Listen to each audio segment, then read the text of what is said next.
Hello बच्चों, यहाँ पे हम लोग biology 90 most important topic discuss कर रहे हैं नीट 2026 के लिए। ठीक है, ये वो 90 मोस्ट इंपॉर्टेंट टॉपिक है जहाँ से हर साल सबसे ज़्यादा सवाल पूछा जाता है। ये बात आपको ध्यान रखना है। ठीक है, अगर आप बायो में अच्छा स्कोर करना चाहते हैं तो ये 90 मोस्ट इंपॉर्टेंट टॉपिक आपको करके जाना है। ये बात आपको ध्यान रखना है। ठीक है, आज हम लोग टॉपिक नंबर 11 डिस्कस करेंगे और टॉपिक नंबर 11 हमारा है डायनोफ्लैजेलेट्स। क्लियर है। अब डायनोफ्लैजेलेट्स की अगर हम नाम के बारे में बात करता हूँ तो ये डायनोफ्लैजेलेट नाम जो है ना वो दो वर्ड से मिलकर बना है। ठीक है, पहला डाई और दूसरा फ्लैजेलेट्स। क्लियर है, डाई का मतलब दो होता है और फ्लैजेलेट्स का मतलब फ्लैजेला होता है। क्लियर है, तो यहाँ से हमें ये समझ में आता है कि डायनोफ्लैजेलेट एक ऐसा ऑर्गेनिज्म है जिनके पास दो फ्लैजेला पाए जाते हैं। बात आपको ध्यान रखना है। क्लियर है। अब अगर मैं डायनोफ्लैजेलेट की अगर मैं क्लास के बारे में बात करता हूँ तो डायनोफ्लैजेलेट का क्लास डायनोफाइसी होता है और डायनोफ्लैजेलेट का जो डिवीजन होता है वो डायनोफाइटा होता है। ये बात आपको ध्यान रखना है। क्लियर है।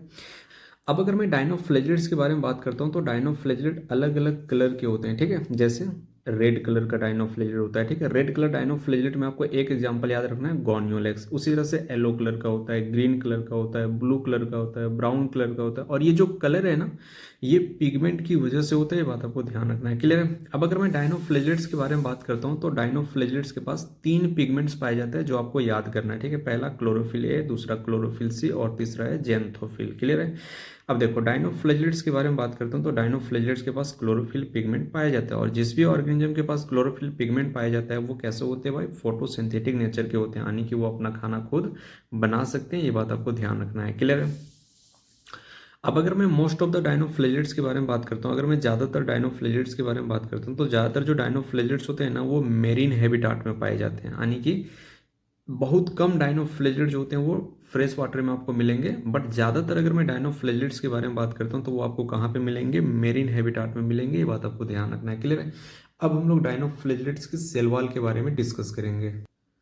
अब अगर हम लोग डायनोफ्लैजेलेट्स की सेल वॉल के बारे में बात करता हूँ तो देखो ये डायनोफ्लैजेलेट की सेल वॉल हो गया। ठीक है, अब डायनोफ्लैजेलेट की सेल वॉल के बारे में बात करता हूँ तो डायनोफ्लैजेलेट के सेल वॉल के ऊपर सेलुलोज प्लेट पाया जाता है और ये जो सेलुलोज प्लेट होते हैं ना वो स्टिफ होते हैं, यानी कि मजबूत होते हैं। बात आपको ध्यान रखें। ठीक है, अब ये जो सेलुलोज प्लेट होते हैं ना सेल वॉल के ऊपर इस तरीके से अरेंज होते हैं कि इनके बीच में दो खाच बन जाता है, मतलब दो फरो बन जाता है। ये बात आपको ध्यान रखना है। ठीक है, एक वर्टिकल फरो, ये जो आपको दिखाई दे रहा है इसे हम लोग वर्टिकल फरो कहते हैं, और दूसरा ट्रांसफर फरो। ये बात आपको ध्यान रखना है। ठीक है, जहाँ पे जो वर्टिकल फ्लो होता है इसे हम लोग लॉन्गिट्यूडनल फ्लो कहते हैं और जो ट्रांसफर फ्लो होता है उसे हम लोग हॉरिजॉन्टल फ्लो कहते हैं। बात आपको ध्यान रखना है। क्लियर है।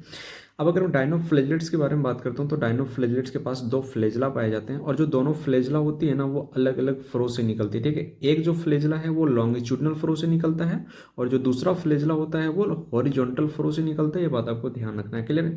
जो फ्लैजेला लॉन्गिट्यूडनल फ्लो से निकलता है उसे हम लोग लॉन्गिट्यूडनल फ्लैजेलम कहते हैं और जो फ्लैजेला हॉरिजॉन्टल फ्लो से निकलता है उसे हम लोग हॉरिजॉन्टल फ्लैजेलम कहते हैं, क्योंकि फ्लैजेला को सिंगुलर फॉर्म में फ्लैजेलम कहते हैं। बात आपको ध्यान रखना है। ठीक है, अब इस फिगर को देखने से हमें ये पता चलता है कि डायनोफ्लैजेलेट के पास जो दो फ्लैजेला पाए जाते हैं ना वो अलग अलग फ्रो से निकलते हैं। ठीक है, और इस कंडीशन को हम लोग क्या कहते हैं, हेट्रोकॉन्टी कहते हैं। क्लियर है। अगर दोनों फ्लैजेला सेम फ्रो से निकलता है तो इस कंडीशन को हम लोग होमोकॉन्टी कहते हैं।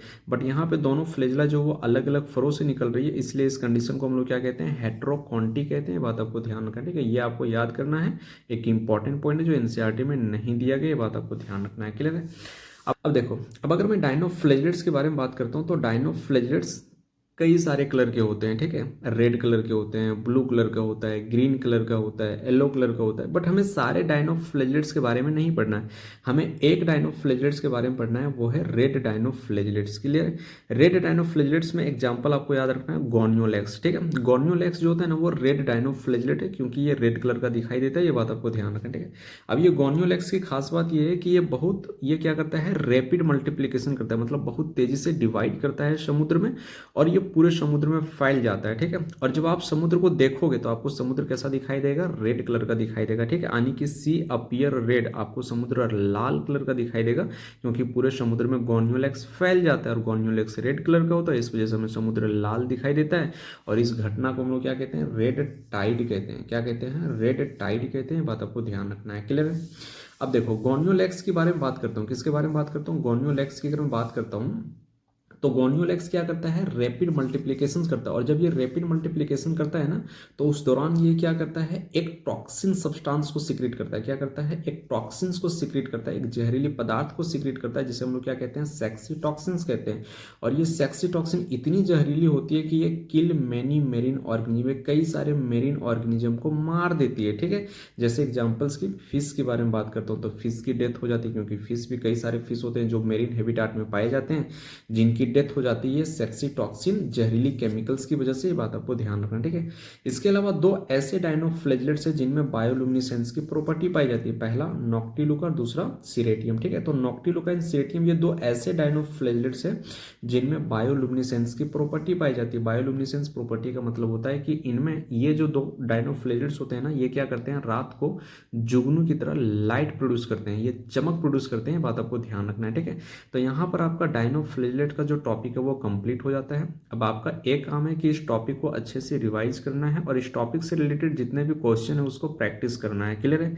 अगर ये वीडियो आपको अच्छा लगता है तो लाइक करना, बहुत अच्छा लगता है तो कमेंट करना। फिर मिलते हैं नेक्स्ट वीडियो में, तब तक के लिए बाय बच्चों।